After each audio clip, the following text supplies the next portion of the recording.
Well, back to US politics now, and the campaign has been completely upended this morning following the withdrawal of Joe Biden from the presidential ticket. It is a situation of the Democrats' own making, though, but is it terminal? Well, let's go to DC, and joining us live is Will Marshall. He's the president and the founder of the Progressive Policy Institute. Will, thanks for your time. So he held on, critics say selfishly, but why do you think he's chosen now to move on? Well, I think the pressure just built and built ever since the unfortunate debate at the end of the last month, and a lot of people just lost faith in his ability to carry the banner of the Democratic Party. And it was an agonizing decision, obviously, for the president.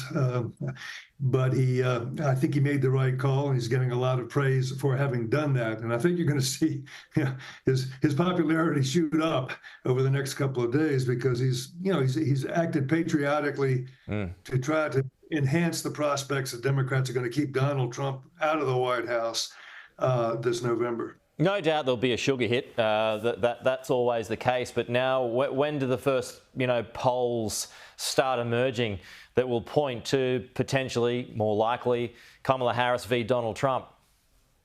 Well, they'll start emerging any second now. We have a robust polling industry, so don't worry about that. There'll be plenty of polling. I think it's a little early to speculate about Kamala Harris, though, because even though the president has endorsed her, there are a lot of Democrats who aren't crazy about that and would like to see an open convention.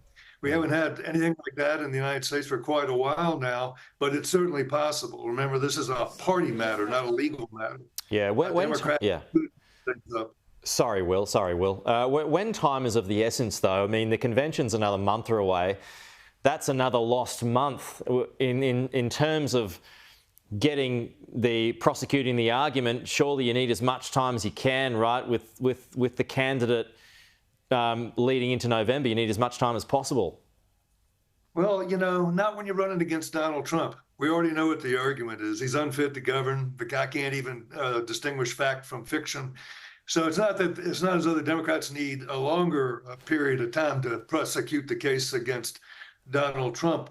What might occur to Democrats is that they need more time to look at some other candidates, look at some other opportunities, and and not just anoint a successor, but actually have a process by which some other people could throw their hats in the ring. But that's the big question. Will anybody do that? Is there time for somebody to do it? Is a named Democrat going to step forward and gamble everything on 2 or 3 weeks, trying to get out there and make a case for his or her candidacy? And we don't know yet. Who would you like, Will? Well, there are a lot of great governors, and what this party really desperately needs is a generational shift. We got to pass the torch, as everybody's saying these days. We have a lot of really great governors.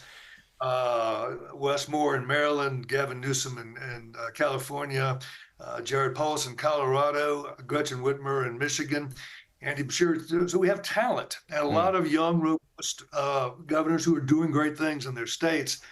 And I think any one of them, given some time, could beat Trump. And remember, we have a whole fall campaign.